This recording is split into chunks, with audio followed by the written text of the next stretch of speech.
Pagkatapos daw anakan ng 5, ay nagawa pa siyang layasan ng ganun-ganun na lang ng kanya pong live-in partner. O, di ba nga, minsan di mo talaga masasabi. Yung iba, no, kung kailan naging 5, 4, kung Ay, kailan nagkaroon ng nako. anak. Correct, Kuya Rome. Hay nako talaga. Kung kailan nagkaroon ng anak, saka pa naghiwalay. Oo, hindi mo talaga masasabi na porke pag may mga bata na, secured na yung pagsasama nyo. At hindi mo rin masasabi na pag matagal na kayo, sureball na kayo sa dulo. Minsan, baka mangyari to, na anakan ka ng 5, pagdating ng 5, saka nagloko sa kakainiwan. Ang magaling kasing ka-live-in partner na si Russell ay lahat na daw yata ng bisyo ay nagawa. Tanungin natin, kausapin natin, 39 years old, mula po sa Novaliches in Quezon City, ang ating ka-confession for Heart to Heart ngayong Miyerkules. Good morning, Ruby! Hello po, DJ Chacha. Hi, Ruby. Kamusta ka? Mabuti lang po. Oo, kumain ka na ba? Almusal po. Almusal lang. Buti nga ikaw, may almusal kami dito, wala pa. Char! Oo, Ruby! Anong ginagawa mo sa buhay, trabaho? Kasambahay po. Oo, so nasa work ka ngayon? Opo. Stay in. Nasaan yung 5 anak mo? Sino nag-aalaga habang ikaw ay nagtatrabaho dyan? Kasama ko po dito sa trabaho ko. Wow, ang swerte mo. So pumayag yung mga amo mo na nandyan yung 5 anak mo. Opo, yung nag-pandemic po, inampunan niya po kami lahat. Ay, ang bait. Pero tubong ano kayo? Saan ang probinsya nyo? Wala po, QC lang po. Wala po talaga kaming bahay. Ah, pero mga magulang mo, taga saan? Dito lang po sa QC po. Wala talagang probinsya. Ba't ko ba pinipilit magka-probinsya? Char. Okay. Ruby, anong edad ng mga anak mo? Pwede ba nating isa-isahin yan? 21, Okay. 19, 15, saka 12, 21, 19, 15, 15. 12. Kulang pa ng isa. 12. Be, 5 anak mo. Namatay po yung pangatlo ko po. Ay, sorry to hear that, Ruby. So, even itong 21 years old, 19, na yung 21 nagtatrabaho na ba? Kasama mo pa rin dyan ngayon sa bahay ng amo mo? Yung panganay ko po, nagtatrabaho po siya, tapos nangungupahan po siya. Ah, yung 19, kasama mo pa dyan. Apa yung 19 kasama ko. Nag-aaral pa ito. Nag-stop na po, second year college siya. Sayang naman. Bakit? Hindi na po kaya eh. Hindi na kaya. Ikaw lang mag-isa, Kasi nagtataguyod. Ayan po yung kasi yung ano ko na yun, yung pangalawa ko. May sakit po na epilepsy yun, nag-maintenance ko. Oh. So, ilan na lang ang nag-aaral sa anak mo? 2 po. Oo. Anong kinamatay nung isa, yung pangatlo? Nahirapan po ako ilabas eh. Bali, pumulupot po yung ano ba yun, yung ano sa Pumulupot yung leg umbilical ko. cord sa leeg. Opo. Oo. Opo. Delikado talagang panganganak. Well, nandito yung 4. Itong inalagaan mo. Yung isa nga, 21 years old. Na nakatapos ba ng pag-aaral? Yung panganay po, hindi na nakapag-college. Ano lang po, grade 12 lang po. Grade 12 yung inabot. Graduate po. Anong trabaho nitong live-in partner mo? Ito ba 5 anak mo, iisa lang ang tatay? Opo, isa lang Oo. po. Okay lang naman kung madami. Hindi naman tayo judgmental dito. Di ba? Minsan ganun talaga, nagkakamali talaga. Pero yun nga, yung 5 anak mo, ang tatay si Russell, ilang taon na siya? Yung 39, 39 pareho kayo. So, ibig sabihin, 18 anyos kayo nang lumagay kayo sa tahimik at magdesisyon kayo na mag-aanak na kayo. opo. Oo. O nabuntis ka lang. Paano ba nangyari? Siya po yung ano ko, first boyfriend ko. First Bali, kasi boyfriend. po, ano po kasi, lumaki po ako ng walang tatay din. Bali, parang, sa mindset ko po na, pag nag-asawa ko, siya lang talaga. Wala nang iba. Ayoko pong broken family. Oo. First and last mo siya, kumbaga. Opo. Oo. So, 18 anyos, wala kang tatay nung growing up, parang sa kanya mo nahanap yung protection galing sa isang lalaki na hindi mo naranasan from your father. Medyo ganon. Opo. Oo. Kamusta naman yung relationship niyo noong mga unang taon? Okay naman? Okay naman po, masaya naman. Masaya. Kailan lang nagsimula yung problema? Kasi sinasabi dito ng ating mga researchers. Researchers! Oo. Lahat daw ng bisyo, meron tong si Russell. Ano-anong mga bisyo to? Lasinggero po, Ano pa? babaero. Ni lahat na. Sugalero. Hindi po, nagda-drugs. Yung sugol po ang wala. Walang sugal, nagdodroga din. Opo, Ano, talaga yung droga ito ha? Yung literal na droga. opo. So tama nga, yung nakalagay dito na lahat na ng klase ng bisyo, puwerar, sugal, meron siya. Opo. Kailan lumabas yung ganyang ugali niya? Nung dalawa na yung anak namin. Eh bakit naglima pa? Kung pangalawang anak pa lang nakitaan mo na ganun, bakit dumami pa sa 5? Ano po kasi ako ayoko nga po ng broken family. Gusto ko yung mga anak ko lumaki na may tatay.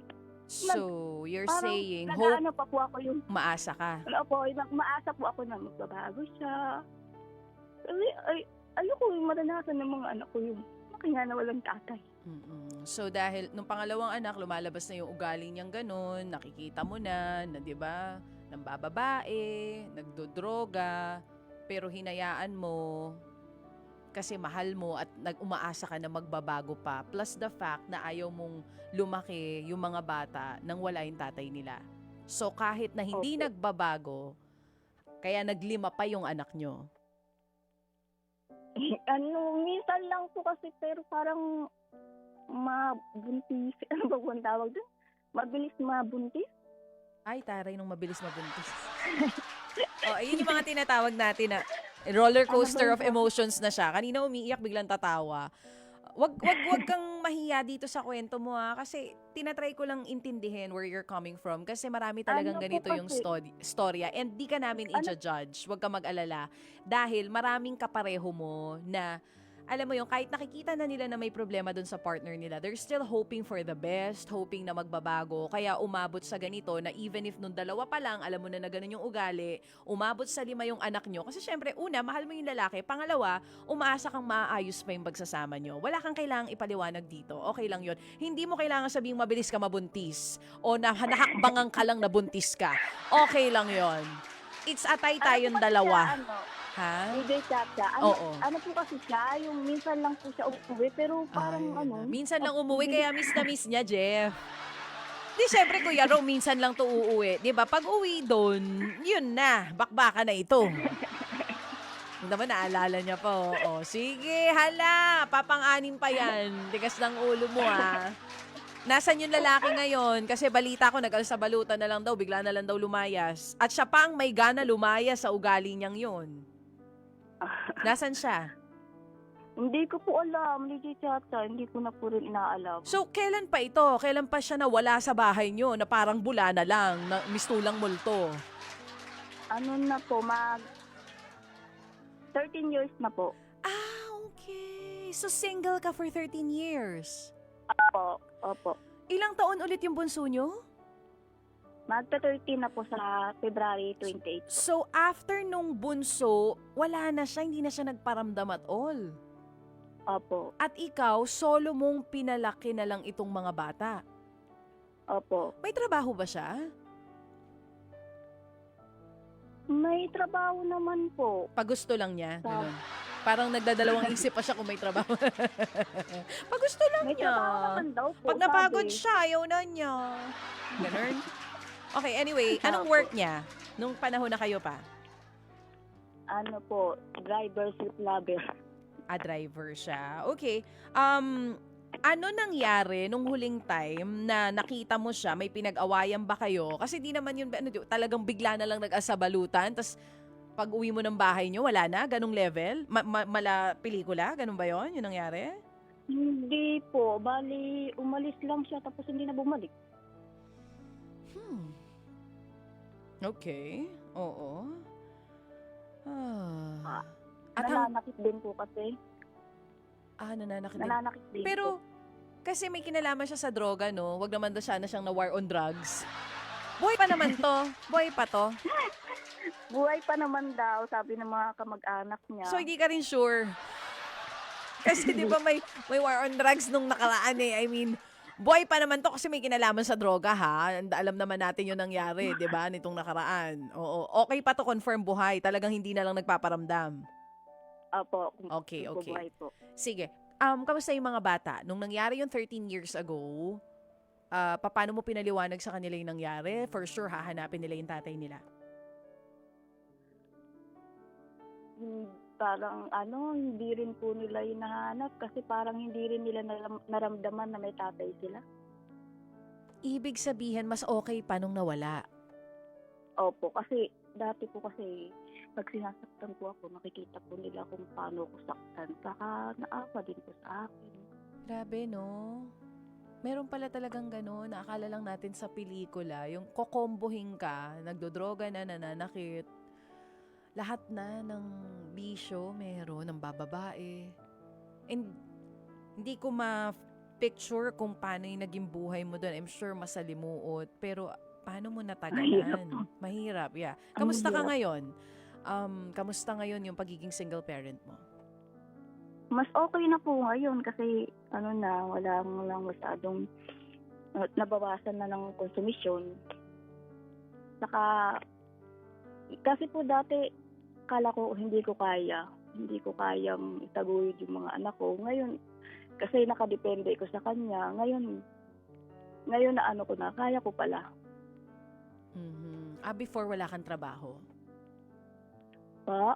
Noong time na Dati. kayo, nung time na kayo pa, may trabaho ka na rin ba o wala? Kasi sabi mo nakadepende ka sa kanya. Opo, wala po akong trabaho nun kasi nag-aalaga lang po talaga ako sa mga anak ko. So, alam din ng amo mo tong storya mo, kaya rin siya pumayag na dyan na lang sa kung saan ka nagtatrabaho. Magsistay yung mga Opo, bata. alam po. Mhm. Opo, alam po niya. Okay. Paano ka namin matutulungan? Anong gusto mo itanong? Lalo pa para sa mga tatawag sa atin din para magbigay din ng advice sa'yo. Or wala lang, gusto mo lang i-share? Ano ba? Gusto ko lang po i-share na kung hindi talaga para sa inyo, wag na kayong mag-stay. Kung hindi na talaga masaya, kung wag niyo nang ipilit yung maayos na pamilya kung hindi naman pala kayo para sa isa. Alam mo, the right person to really give advice para sa mga ganito ang pinagdadaanan is you. Kasi dumaan ka sa same experience. Ang dami mo natutunan from that. So, kumbaga, gusto niya magbigay inspirasyon dun sa mga ganito ang storya. Saktong-sakto, I think, last time nandito ako, medyo ganito rin yung tema nung nakausap natin. Sana nag-advise ka sa kanya kasi at least ikaw 'di ba na nagising ka na. Pero ang iniisip ko, kung hindi kaya naglayas, nagising ka kaya? Kasi alam nyo, most of the time, yun na, kita mo? Sumagot siya, hindi po siguro. Most of the Mas time, maganda umalis. yun nga kung di siya umalis, malamang kayo pa. Because most of the time, yung mga tao na ganito yung sitwasyon, na alam nilang hindi nila deserve yung relationship, di sila umaalis unless ang mang-iwan pa sa kanila, yung damuho. Yung masama ang ugali. 'Di ba? Hindi nagigising hanggat nandyan yung tao. Kapag iniwan sila, mas dun pa sila nagigising. Ruby, ikaw ba ay tinatanggap mo na naging martir ka?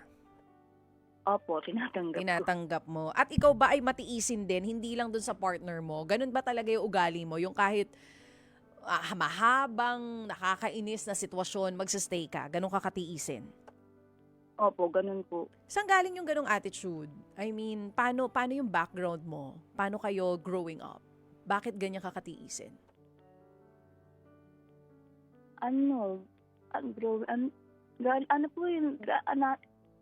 Lumaki ako sa lola ko. Lumaki sa lola, si lola lagi na mamalo, tiis ka ng tiis, parang gano'n? Hindi po, mabait ni lola ko. Kasi, mabait naman yung lola ko. Mabait naman lola mo. Saan nanggaling yung ganung pagiging matiisin mo? Kasi kung merong mga tao na may anger management issue, mabilis magalit, meron din mga matiisin tulad mo. Kaya nga nakapagtiis ka ng ganung katagal dun sa partner mo. Tama? Opo. Oo.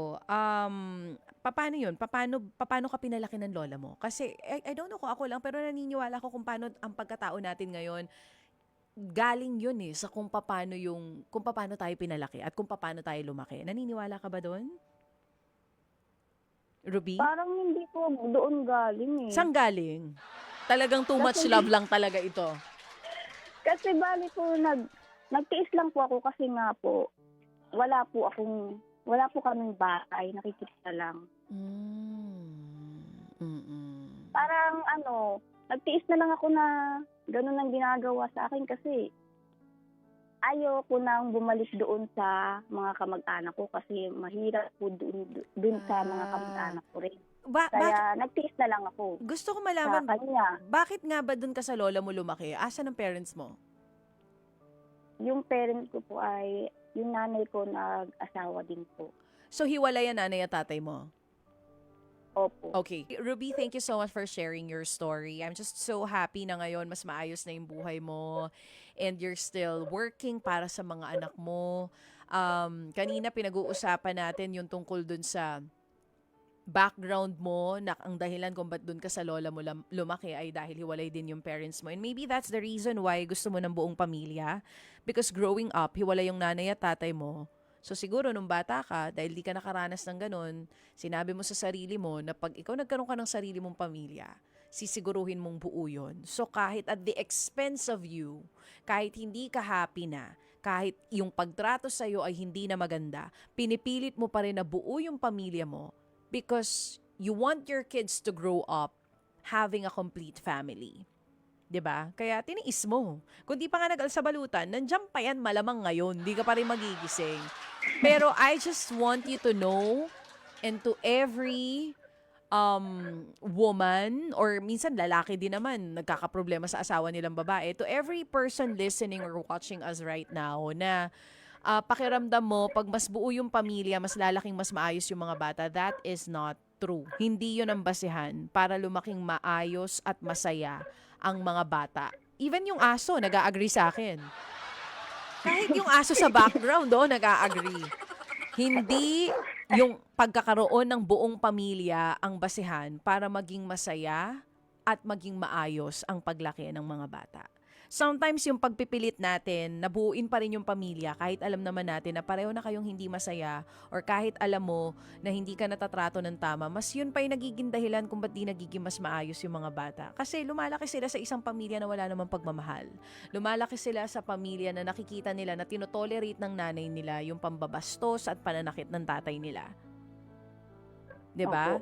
So, wag nating gamitin na dahilan yung mga bata. Kapag hindi ka na tinatrato ng tama at alam mo na hindi mo deserve, kahit pa may mga anak kayo, kahit 10 pa yan, get out of the relationship. Okay? Salamat po. And I do hope you also sana kapareho ka ni Jocelyn, you'll find your second chance at love. Hindi man ngayon taon, sa susunod na taon. Total, bata ka pa naman. You're just 39. So, kung may ibibigay si Lord, ibibigay niya yan. Kung, mabubuhay ka na mag-isa, pwede ka pa rin naman maging masaya. Dahil hindi rin naman kasiguraduhan na pag may partner ay masaya ka. Dahil tignan mo nga yung nangyari sa buhay mo. May partner ka, 5 anak nyo. 'Di ba? Miserable naman ang nangyari sa buhay mo. Mas masaya ka pa ngayon na single ka. So, kapag nakahanap ka at naging masaya ka na, balitaan mo kami ha. Update mo kami sa magiging buhay mo soon, okay? Wala po. Focus na lang po sa mga anak. Hindi Chacha. Oo, sa ngayon, focus muna sa mga bata, tama. Kasi hindi mo na patapos. Focus na lang po talaga. Alam mo, ang i-goal mo ngayon, hindi mo na pagtapos yung 2 panganay mo na nauna, yung 21 and 19. Your goal now is dito sa 2 anak mo na nag-aaral pa. 'Di ba? Sila naman ngayon. Oo, baka malay mo dito, may swerte ka na mapatapos mo sila. Not for you, but for them. Para sa future nila. Mga kapatid, dito tayo sa totoo. Dito na tayo sa True FM.